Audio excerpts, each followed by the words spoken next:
On continue et on finit avec le diplôme de ce mois de juin pour parler du gaz de schiste. Alors ça a été la grande surprise quand même, hein. Brusquement, on a découvert qu'il y avait des recherches qui étaient faites pour cette ressource absolument miraculeuse qu'est le gaz de schiste. Mais la réaction, je mets ce mot entre guillemets bien sûr, a été très vive quand même, hein, dans les milieux écolos. Il y a un certain nombre d'endroits en France qu'on suppose dépeuplés avec des gens qui n'existent pas ou qui passent leur temps à dormir. Ils ont montré une capacité de réaction et de mobilisation tout à fait étonnante. Oui, c'est ce qui est vraiment fou dans ce dossier d'ailleurs, c'est que cette mobilisation des populations est inversement proportionnelle à l'intérêt des médias de masse pour ce sujet. Ça n'intéressait personne, les gens me disaient gaz de schiste, rien que le mot, alors se prêtait même souvent à des jeux de mots, j'ai lâché un gaz de schiste, etc.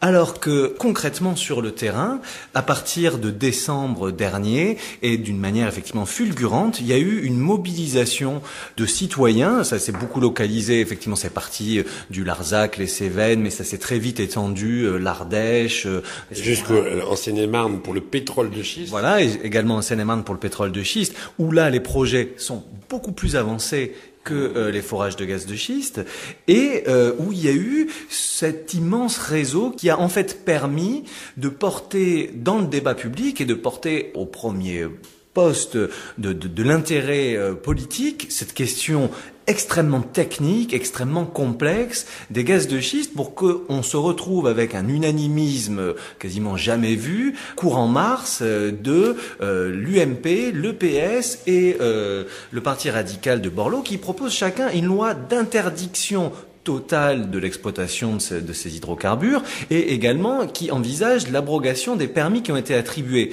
Et alors ce qui est assez fou, c'est que au moment où il y a cette posture politique, parce qu'on va voir et on voit en ce moment que en fait cet unanimisme était une posture fort opportuniste compte tenu du contexte électoral, en fait on s'aperçoit qu'il n'y a pas eu de débat. Il n'y a pas eu de débat, on est tout de suite parti d'une situation où personne ne connaissait ça à tout d'un coup faut l'interdire. Alors pourquoi est-ce qu'on a eu ça? Qu'est-ce qui s'est passé? Moi c'est vraiment quelque chose qui m'a fasciné. Et donc j'ai un peu retracé la manière dont ça s'est passé et voilà, quand Borloo signe en mars 2010 ces permis pour plus de 9000 km² qui sont ouverts à l'exploration, qui empiètent sur le parc national des Cévennes, dans des zones où il y a quasiment pas de flotte, où ils ont tout le temps des problèmes de sécheresse, alors que l'exploitation de ces hydrocarbures nécessite des quantités colossales d'eau, ils signent le papier, personne n'en parle, ni les médias, ni même les pouvoirs publics. On aurait pu attendre qu'il y ait, comme aux États-Unis, une campagne de communication qui nous dise « Oh, c'est génial, en France, on a des idées, du pétrole et du gaz, et on a peut-être des décennies de consommation qui s'ouvrent devant nous. » Ça pourrait être une bonne nouvelle, on aurait pu être informé. Eh bien non. Ça se passe complètement dans l'opacité, dans les bureaux du ministère de l'énergie, et donc dans une espèce d'indifférence, parce que les médias non plus n'en parlent pas. Ça s'est avancé, et c'est quand même, il faut lui rendre hommage, Nicolino qui signe un papier dans Charlie Hebdo début octobre, qui au préalable était allé voir José Bové en lui disant ce qui se passe c'est énorme, il faut incarner ce combat, et ils organisent une réunion dans le Larzac à Saint-Jean-de-Bruyel en décembre, et où là ils découvrent que par le bouche à oreille déjà les gens sont venus très remontés, et ensuite c'est vraiment, c'est un peu cliché, mais c'est vraiment parti comme une traînée de poudre, la manière dont il y a eu de plus en plus de gens qui s'y sont intéressés, notamment parce qu'ils sont tombés sur Internet sur des versions piratées du film Gasland. Gasland, alors ça aussi, il y a cet élément qui a permis la prise de conscience, c'est ce qui se passe aux États-Unis et ce qui se passe au Canada, dont ce film témoigne. Voilà, exactement. Le spectacle qui est donné à voir dans ce documentaire est effectivement très choquant. Les gens, enfin quand on le regarde, effectivement, on se dit je veux pas de ça chez moi, c'est pas possible. Et avec donc cette image très connue de l'eau de robinet qui s'enflamme. C'est des images fortes quand même. Voilà, ça fait comprendre rapidement les choses. Exactement. Et ça a vraiment joué un rôle dans cette prise de conscience, dans cette mobilisation citoyenne. Mais maintenant, on en est où? Est-ce qu'on peut faire confiance à ces engagements? C'est cocu et pas content maintenant. Vraiment le sentiment dominant dans tous les gens qui sont mobilisés là-dedans. Il y a eu une forme de sidération au mois de mars quand il y a ces propositions de loi. Les gens se disent mais c'est pas possible, on n'y croit pas que c'est marché si vite, qu'on ait gagné si vite la bataille, il doit forcément y avoir une anguille sous roche.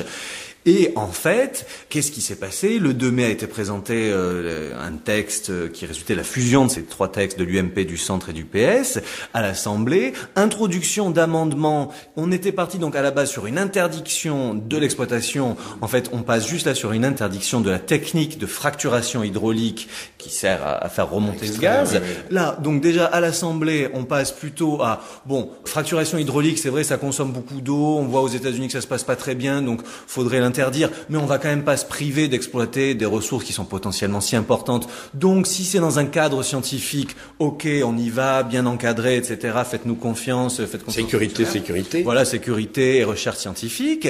Et là, alors, quand le texte passe au Sénat, il devait être voté le 1er juin, mais il n'y a pas eu assez de sénateurs de la majorité, donc ils ont repoussé un petit peu. Mais là, un sénateur centriste avait introduit 3 nouveaux amendements, dont un qui rétablit la technique de fracturation hydraulique si c'est dans le cadre d'un procédé scientifique. Donc en fait, on est quand même dans une situation où une loi qui est censée interdire quelque chose, en fait, l'autorise tout simplement en l'encadrant et en créant des conditions qui sont censées rassurer les populations en leur disant mais faites-nous confiance, il y aura une enquête publique, etc. et on vous demandera votre avis, mais où en fait, on n'est plus du tout sur cette position radicale de dire non au gaz de schiste ad vitam aeternam. Voilà, restons vigilants.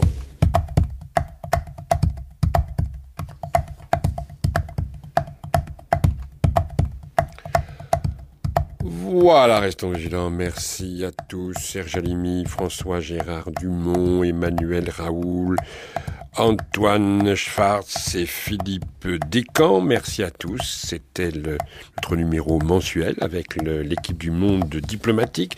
Vous retrouverez toutes les informations sur le site de France Inter à la rubrique émission Là-bas si j'y suis, où vous pouvez réécouter cette émission. Vous pouvez la réécouter également sur là-bas.org, là-bas.org. À la technique aujourd'hui, Pascal Baldassari et Cédric Lalanne, Coy Nguyen et Franck Adéré.